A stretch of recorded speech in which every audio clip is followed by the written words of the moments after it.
Hello students. अनंत ज्ञान भाई सज्जन में आप सभी का हार्दिक स्वागत है।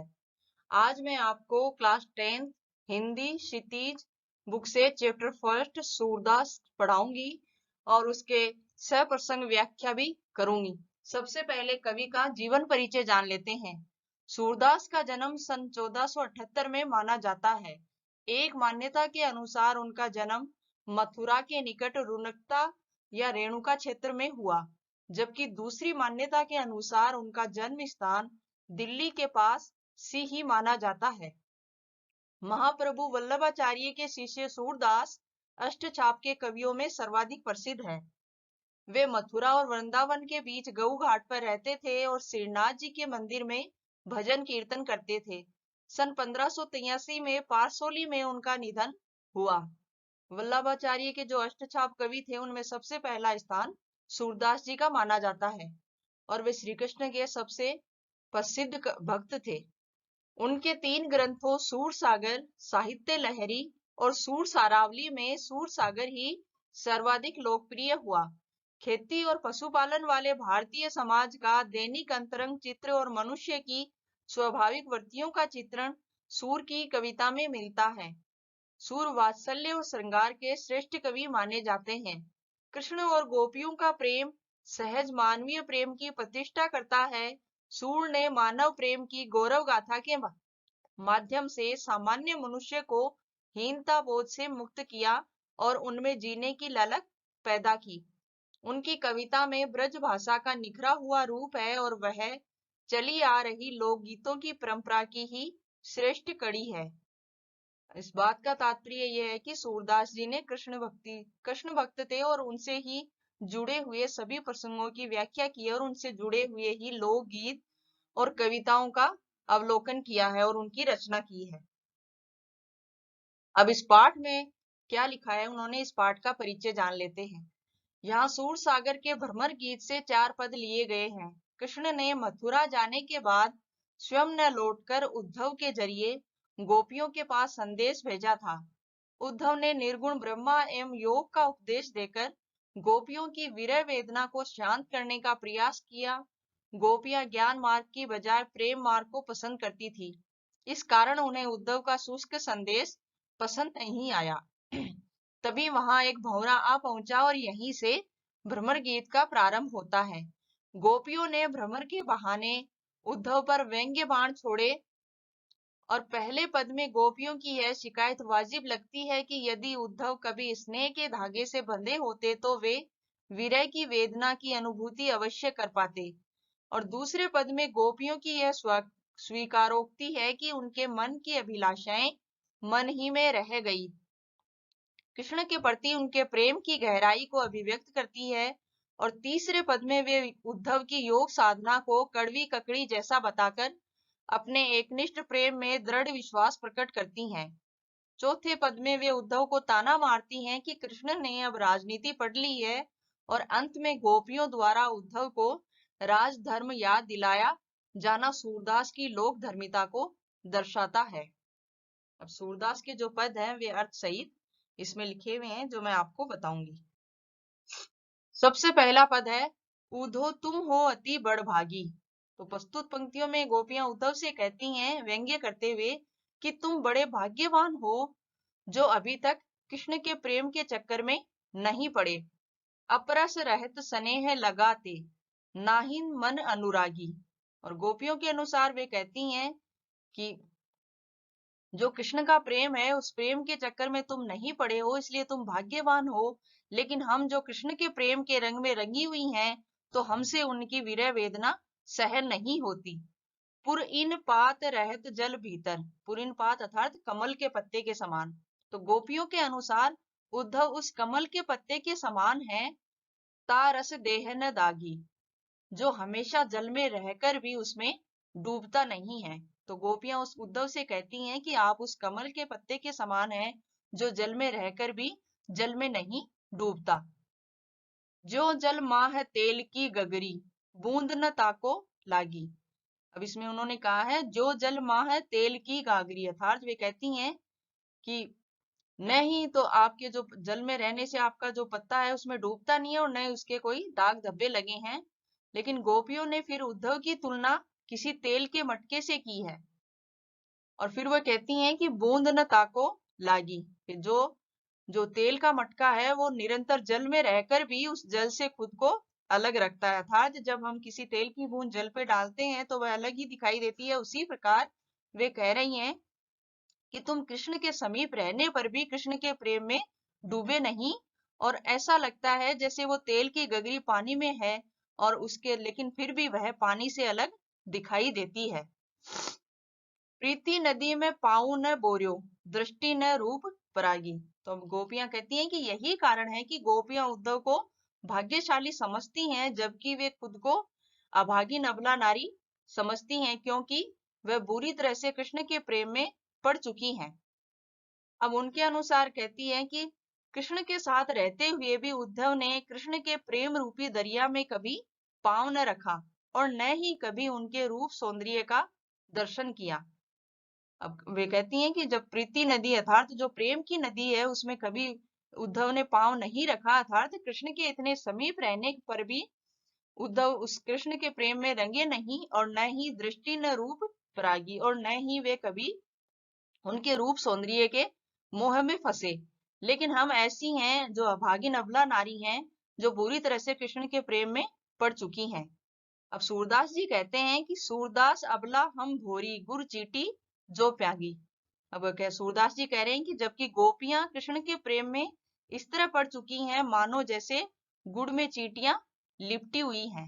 तो इस पद का भावार्थ यह है कि वो जो गोपियां हैं वे उद्धव को संकेत करते हुए कहती हैं कि तुम तो बड़े ही भाग्यवान हो, जो कृष्ण के इतने समीप रहने पर भी कृष्ण के प्रेम में नहीं रंगे हो, और हम इतनी अबला नारी हैं कि कृष्ण के प्रेम से विरक्त ही नहीं हो पा रही हैं और सदैव ही उस विरह अग्नि में जल रही हैं।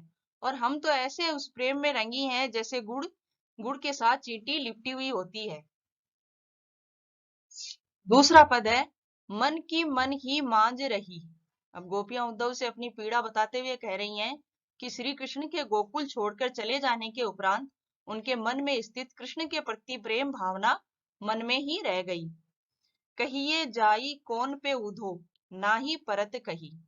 अब वे कहती हैं कि वे सिर्फ इसी आशा से अपने तन मन की पीड़ा को सह रही थी कि जब कृष्ण वापस लौटेंगे तो वे अपने प्रेम को कृष्ण के समक्ष व्यक्त करेंगी और कृष्ण के प्रेम की भागीदार बनेंगी। ना ही परत कही अर्थात अपनी जो पीड़ा है, जो विरह पीड़ा है, उसको कही नहीं जाती। अवधि आधार आस आवन की तन मन बिथा सही। वे कहती हैं जब उन्हें कृष्ण का योग संदेश मिला जिसमें उन्हें पता चला कि वे अब लौटकर नहीं आएंगे, तो इस संदेश को सुनकर गोपियां टूट सी गई और उनकी विरह व्यथा और भी बढ़ गई, और अब तो उनके विरह सहने का सहारा भी उनसे छिन गया था। अब इन जोग संदेशनी सुनी सुनी विरहिनी विरह दही। अब वे कहती हैं कि अब तो उनके विरह सहने का सहारा भी उनसे छिन गया है, क्योंकि श्री कृष्ण तो वापस लौट कर नहीं आने वाले हैं, और इसी कारण उनकी जो प्रेम भावना है वह कभी संतुष्ट होने वाली नहीं है। चाहती हुती बुहारी जीते ते। अब वे कहती हैं कि उन्हें कृष्ण के रूप सौंदर्य को दोबारा निहारने का अवसर भी नहीं मिलेगा। उन्हें तो ऐसा प्रतीत हो चुका है उतते धार बही, कि मतलब वे अब हमेशा के लिए कृष्ण से बिछुड़ चुकी हैं, और किसी कारणवश जो गोपियों के अंदर जो धैर्य बसा था वह भी अब टूट चुका है। सूरदास जी कहते हैं अब धीर धरई क्यों मर्यादा न लगी। तो अब गोपियां हैं जो इतने वर्ष तक मतलब जिन्होंने अब धीर धर रखा था, धैर्य धर रखा था कि कभी तो कृष्ण आएंगे और हमारे प्रेम की विरक्ति है वह टूटेगी। लेकिन जब उन्होंने उद्धव को भेज दिया कि उन गोपियों को तुम समझा के आओ और योग संदेश दे के आओ कि वे अब मतलब मुझसे मिल नहीं पाएंगी, मैं तो एक निर्गुण और निराकार ब्रह्मा हूँ, तब एक सूरदास जी कहते हैं कि इतना सब कुछ सुनने के बाद गोपियां इस तरह हो गई, अब धीर धरई क्यों मर्यादा न लगी। तो इसी वजह से गोपियां वियोग में कह रही हैं कि श्री कृष्ण ने सारी लोक मर्यादा का उल्लंघन किया है और उन्होंने हमें धोखा दिया है, क्योंकि वे हमसे मिलने का वायदा करके भी हमसे मिलने नहीं आए, और इसके बदले उन्होंने उद्धव को योग संदेश भेजने के लिए योग संदेश देने के लिए भेज दिया और हमारी विरह व्यथा को और भी बढ़ा दिया। हमारे हरि हारिल की लकड़ी। अब सूरदास जी के इन पदों में गोपियां उद्धव से यह कह रही हैं कि हमारे हृदय में जो श्री कृष्ण के प्रति अटूट प्रेम है, जो कि किसी योग संदेश द्वारा कम नहीं होने वाला है, बल्कि उनका प्रेम तो और भी दृढ़ हो जाएगा। तो गोपियां उद्धव से कह रही हैं कि जिस तरह हारिल, जो कि एक प्रकार का पक्षी होता है, वह अपने पंजों में लकड़ी को बड़ी ही दृढ़ता से पकड़े रहता है और उसे कहीं भी नहीं गिरने देता, उसी प्रकार हमने हरि अर्थात श्री कृष्ण को अपने हृदय के प्रेम रूपी पंजों से बड़ी ही दृढ़ता से पकड़ा हुआ है और हमारे मन में दिन रात केवल हरि ही बसते रहते हैं। मन करम वचन नंद नंदन उर, यह दृढ़ करी पकड़ी। मतलब हमने उन्हें, उनका जो प्रेम है उसको इतना दृढ़ता से हमारे हृदय में बसा रखा है कि हम दिन रात केवल हरि को ही बसते रहते हैं।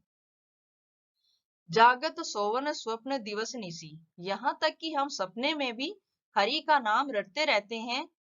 कान्ह कान्ह जकरी, और इसी वजह से हमें तुम्हारा यह योग संदेश किसी कड़वी ककड़ी की तरह लग रहा है।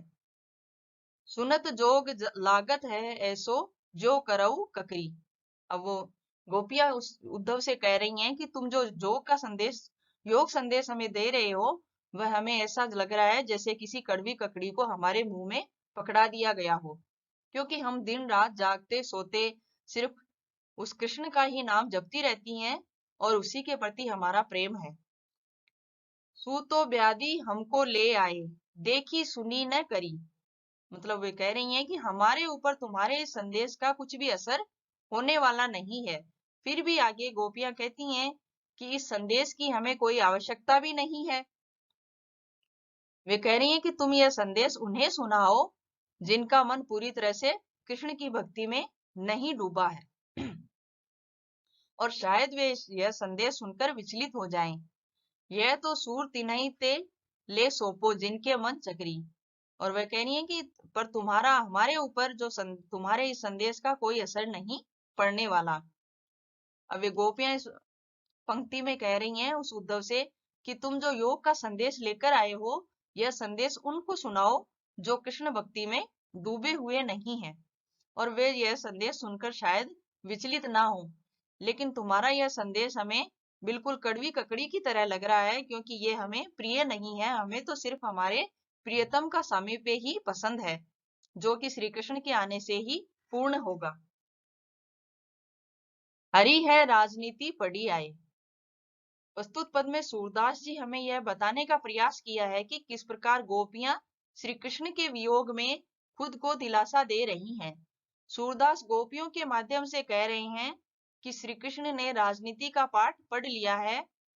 समझू बात कहत मधुकर के समाचार सब पाए, जो कि मधुकर अर्थात उद्धव, उद्धव को मधु के रूप में वे संदेश सुना रही हैं और कह रही हैं कि उद्धव के द्वारा जब सब समाचार प्राप्त कर लेते हैं और उन्हीं को माध्यम बनाकर संदेश भी भेज देते हैं। एक अति चतुर होते पहले ही, अब गुरु ग्रंथ पढ़ाएं।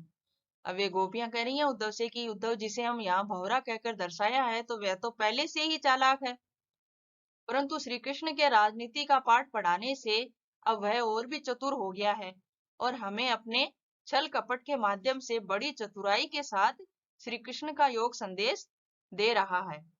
बड़ी बुद्धि जानी जो उनकी, जोग संदेश पढ़ाए, अर्थात वह राजनीति पढ़ने से बड़ा ही चतुर हो गया है और हमें योग संदेश पढ़ा रहा है। उधो भले लोग आगे के, पर हित डोलत धाये। अब ये गोपियां कह रही हैं कि कृष्ण की बुद्धि की तो दाद देनी ही होगी, जो हमें इस उद्धव के जरिए संदेश दे रहे हैं, जिससे हम उन्हें भूल जाएं। परंतु ऐसा तो कतई नहीं होगा, क्योंकि लेकिन हाँ, इससे हमारा मन तो हमें वापस मिल जाएगा, जो कि श्री कृष्ण के यहाँ से जाते समय चुरा कर ले गए थे। उधो भले लोग आगे के, परहित डोलात धाये। वे कह रही हैं कि मतलब जो श्री कृष्ण था, जिन्होंने उद्धव को यहाँ योग संदेश देने के लिए भेजा है, यह योग संदेश देने से हमारा मन तो मतलब छटपटाएगा नहीं, हमारा मन तो शांत हो जाएगा, लेकिन फिर भी जो हमारा हृदय है, जो श्री कृष्ण के साथ ही चला गया, वह हमें वापस नहीं मिल पाएगा। अब अपने मन फेर पाहिए चलत जू हुते चुराए। अब वे कह रही हैं कि जो मतलब श्री कृष्ण यहाँ से जाते समय चुरा कर ले गए थे वह हमें कभी भी नहीं मिलेगा। ते क्यों अनीति करे आपुन, जे और अनीति छुड़ाए। उनके अनुसार बड़े लोग तो हमेशा दूसरों की भलाई के लिए परिश्रम करते हैं, पर गोपियों के यह बात समझ में नहीं आ रही है कि जो श्री कृष्ण दूसरों को न्याय का पाठ पढ़ाते हैं, वे स्वयं उनके साथ इतना बड़ा अन्याय कैसे कर सकते हैं। अब गोपियां उद्धव से कह रही हैं कि वे श्री कृष्ण जो कल्याण के लिए सब कुछ करने के लिए तैयार हैं, तो वे हमारा कल्याण क्यों नहीं कर रहे, और वे हमें इस विरह अग्नि में जलता हुआ छोड़कर क्यों चले गए, और उन्होंने आने का वायदा करके भी वे नहीं आए। और तब वे कह रही हैं कि इस अनुति को उन्होंने क्यों अपना लिया है, और इस अनुति को वह कैसे छोड़ेंगे, और कैसे हमारा मन हमें वापस मिलेगा, क्योंकि वे स्वयं राजा होकर भी इतना बड़ा अन्याय कैसे कर सकते हैं। राज धर्म तो यह सूर, जो प्रजा ने जाहि सताए। वे कह रही हैं कि उनके अनुसार किसी भी राजा का परम कर्तव्य यही होता है कि वह अपनी प्रजा के सुख दुख का ख्याल रखे, परंतु यहाँ तो श्री कृष्ण स्वयं ही उन्हें दुख दे रहे हैं, और उन्हें अपना कर्तव्य निभाना चाहिए और गोपियों के समक्ष प्रस्तुत होकर उन्हें दर्शन देने चाहिए, जिससे उनके हृदय में हो रही विरह की पीड़ा शांत हो जाए। तो प्रस्तुत पदों में सूरदास जी ने कहा है कि गोपियां एक भंवरे के माध्यम से उद्धव जी, जो कि उन्हें योग संदेश देने आए हैं, उनसे अपने प्रेम की विरह व्यथा का वर्णन कर रही हैं, और उद्धव को मतलब उद्धव उन सब की जो विरह व्यथा सुनकर इतना हार गए हैं कि वे भी कृष्ण के प्रेम रंग में रंग कर वापस वैसे ही मथुरा चले गए, और वहां कह रहे हैं कि मतलब जो गोपियां हैं वे सब ऐसी हैं कि मतलब जो उन्हें योग संदेश पढ़ाना व्यर्थ है। और इसी के साथ हमारी क्लास यहीं समाप्त होती है। आज का वीडियो आपको कैसा लगा कमेंट करके जरूर बताइए, और इस वीडियो के मतलब इस पाठ के प्रश्न उत्तर आगे के वीडियो में आपको मिलेंगे।